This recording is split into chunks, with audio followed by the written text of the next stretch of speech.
Bismillahirrahmanirrahim. Alhamdulillahirabbil wassalatu wassalamu ala asyrafil anbiya'i wal mursalin wa ala alihi wa sahbihi ajma'in. Segala puji bagi Allah, Tuhan sekalian alam, dan Nabi Muhammad utusan Allah. Assalamualaikum warahmatullahi wabarakatuh. Nama saya Nur Wajihah binti Khairul Azlam. Nombor matrik I191034556. Pelajar ijazah sarjana muda pengajian Islam di Universiti Sultan Azlan Shah. Yang berhormat Ustazah Nur Fadilah binti Abdul Rahman selaku pensyarah saya bagi subjek akhlak tasawuf USN 6113. Baiklah, di kesempatan ini saya mengambil peluang untuk membentangkan dua tajuk tugasan saya, iaitu banyak bercakap dan tokoh ahli tasawuf, iaitu Al-Fudail bin Iyad. Saya akan bincangkan dua topik besar dalam video ini. Topik pertama adalah berkaitan akhlak. Akhlak terbahagi kepada dua, iaitu akhlak yang baik dan akhlak yang buruk. Akhlak yang baik ini adalah akhlak seseorang itu melahirkan suatu tindakan yang terpuji menurut ketentuan akal dan norma agama. Manakala akhlak yang buruk adalah seseorang itu melahirkan suatu tindakan yang jahat. Okey, di sini saya akan menjelaskan berkaitan salah satu akhlak yang keji, iaitu banyak bercakap. Topik kedua yang akan saya bentangkan adalah biografi seorang tokoh ulama tasawuf, iaitu Al-Fudail bin Iyad. Baiklah, antara akhlak yang buruk atau keji ialah banyak bercakap. Banyak bercakap itu adalah satu sifat yang tercela, sebagaimana sabda Nabi yang diriwayatkan oleh Al-Hasan Al-Basri yang bermaksud, barang siapa banyak perkataannya, nescaya banyak kebohongannya. Barang siapa banyak hartanya, nescaya banyak dosanya. Dan barang siapa buruk akhlaknya, nescaya ia menyeksakan dirinya. Selain itu, banyak bercakap juga termasuk ikut campur pada yang tidak penting dan ia merupakan sifat yang tercela. Sebaiknya seseorang itu diam bagi mengelakkan keluarnya perkataan yang berlebihan, seperti sabda Nabi yang bermaksud, siapa yang beriman dengan Allah dan hari akhirat, hendaklah dia bercakap yang baik-baik atau berdiam diri. Hadis riwayat Al-Bukhari dan Muslim. Maksudnya kat sini, kita tidak boleh sesuka hati mereka cerita yang buruk-buruk tentang orang lain, kerana ia akan menjadi fitnah. Maka seeloknya kita diam daripada menyebarkan apa-apa maklumat yang kita sendiri tidak pasti sama ada ia betul ataupun tidak. Seterusnya, ciri orang yang mukmin ialah berfikir sebelum berkata-kata. Ibrahim At-Taimi mengatakan bahawa apabila orang mukmin itu bermaksud berbicara, nescaya ia perhatikan. Kalau ada yang bermanfaat baginya, maka ia akan berkata. Jika tidak, nescaya ia menahan lidahnya dari berkata. Manakala orang zalim, lidahnya terus-menerus terlepas. Okey, contohnya, orang yang mukmin ni, dia hanya bercakap perkara yang berfaedah bagi dirinya dan orang lain. Okey, kesimpulannya, perkataan yang sia-sia itu menyebabkan gelapnya hati dan juga membawa kepada mati hati. Oleh itu, kita hendaklah berfikir terlebih dahulu sebelum bercakap perkara yang sia-sia dan tidak berfaedah.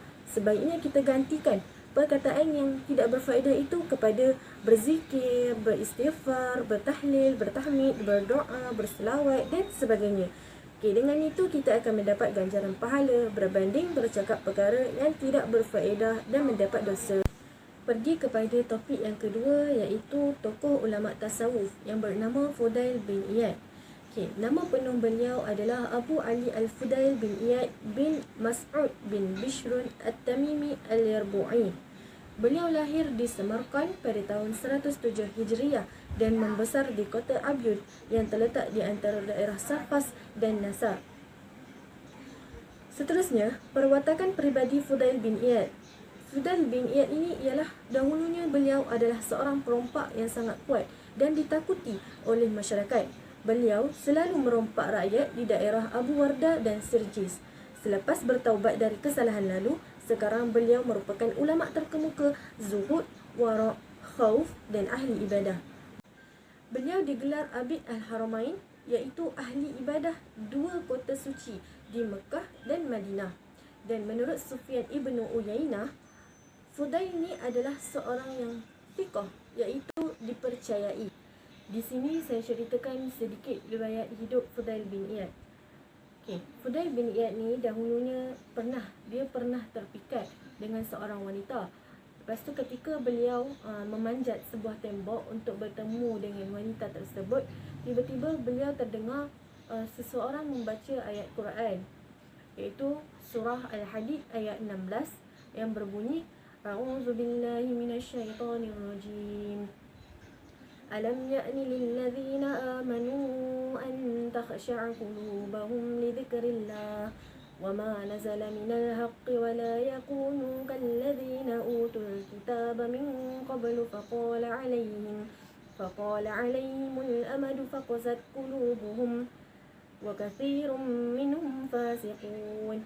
Maksudnya, bukankah datang waktunya bagi kaum beriman menundukkan hati mereka untuk mengingat Allah? Apabila mendengar ayat tersebut, tubuh Fudail bin Iyad ni terus menggigil. Beliau kemudian berkata, "Wahai Tuhanku, tentu telah tiba masaku untuk bertaubat." Kemudian, pada malam itu juga, beliau bergegas pulang dan bersembunyi di sebalik runtuhan bangunan.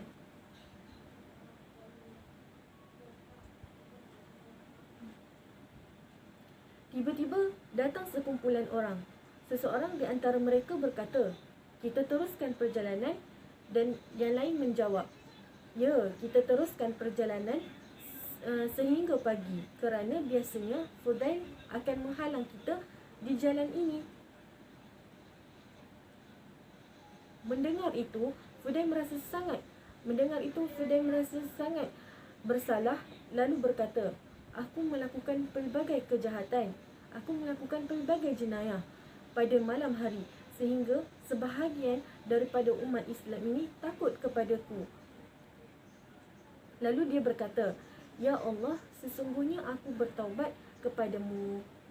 Maka sejak itu Fudail bin Iyad ni benar-benar bertaubat dan beliau berubah menjadi seorang yang soleh, ahli ibadah, wara' dan juga zuhud. Itu adalah sedikit kisah riwayat hidup Fudail bin Iyad. Seterusnya, pendidikan Fudail bin Iyad. Fudail bin Iyad ni pernah belajar dan mendalami ilmu agama, terutamanya dalam bab hadis dan ilmu hadis di Kufah, Iraq. Beliau kemudian menghabiskan banyak masanya di Kufah sambil belajar daripada beberapa ulama terkemuka. Kemudian beliau berpindah dan menetap di Mekah sambil terus belajar daripada beberapa ulama besar di sana. Akhirnya Fudail bin Iyad ni muncul sebagai seorang ulama terkemuka, ahli fiqh dan ahli hadis. Beliau adalah seorang yang cerdas, kuat hafalannya dan wara'. 3 sifat inilah yang merupakan modal utama bagi seorang ahli hadis. Fudail bin Iyad ni telah mendapat didikan daripada guru-guru yang sangat hebat. Antara guru beliau ialah Imam A'mash, Imam Sayyidina Ja'far As-Sadiq, Imam Sufyan Ats-Tsauri, Imam Mansur bin Mu'tamar, Imam Hisham bin Hasan, Imam Sulaiman At-Taimi, Imam Auf Al-A'rabi, serta ramai lagi nama-nama hebat yang mendidik beliau menjadi seorang tokoh ulama yang hebat.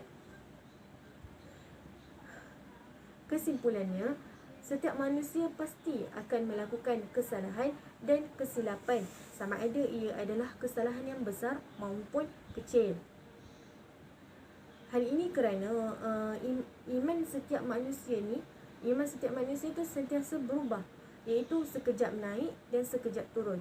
Maka manusia ni memang tidak akan pernah lari dari melakukan dosa. Oleh itu, kita ni tidak boleh dan kita tidak berhak untuk menghukum seseorang yang telah melakukan dosa dengan mengatakan bahawa seseorang itu akan selamanya jahat, kerana sesungguhnya Allah itu sentiasa membuka pintu taubat kepada hamba-Nya. Contohnya kisah Fudail bin Iyad yang dahulunya beliau seorang perompak yang sangat kuat dan kejam. Tetapi sekarang beliau merupakan salah seorang ulama besar selepas bertaubat dari perbuatan jahatnya itu, dan beliau juga mula memperbaiki diri dengan mendekatkan diri kepada Allah Subhanahu Wa Taala. Kata Imam Qurtubi, akhlak dan manusia itu tidak dapat dipisahkan, kerana akhlak merupakan sebahagian daripada kejadian manusia itu sendiri. Akhlak itu ada dalam setiap jiwa dan hati manusia, tetapi ia tidak dapat dilihat kecuali dengan perbuatan yang zahir seseorang itu. Menurut Imam Ghazali, tasawuf adalah akhlak. Maka barang siapa yang bertambah akhlaknya, maka tasawufnya juga bertambah. Faedah yang saya dapat hasil daripada tugasan saya ini adalah saya dapat mengetahui maksud sebenar perkataan akhlak dan tasawuf. Seterusnya, saya juga dapat mengenal pasti yang mana sifat-sifat yang baik dan yang mana sifat-sifat yang keji dalam akhlak. Selain itu, saya juga dapat memahami kenapa Allah melarang umat manusia supaya tidak melakukan perkara-perkara yang termasuk dalam sifat yang keji. Di samping itu, saya juga dapat mengetahui latar belakang dan kisah hidup tokoh yang saya kaji, iaitu Al-Fudail bin Iyad, tentang bagaimana kisah hidupnya yang dahulunya sebelum beliau bertaubat. Dan akhir sekali, saya juga dapat mengenal pasti pengajaran daripada saya juga dapat mengambil pengajaran daripada tokoh yang saya kaji untuk dijadikan sebagai peringatan dan pengajaran agar dapat menjadi umat yang taat kepada Allah. Sekian sahaja daripada saya. Segala yang baik itu datang dari Allah dan segala yang buruk itu juga datang daripada Allah, serta kelemahan diri saya sendiri. Wabillahi taufiq wal hidayah. Wassalamualaikum warahmatullahi wabarakatuh.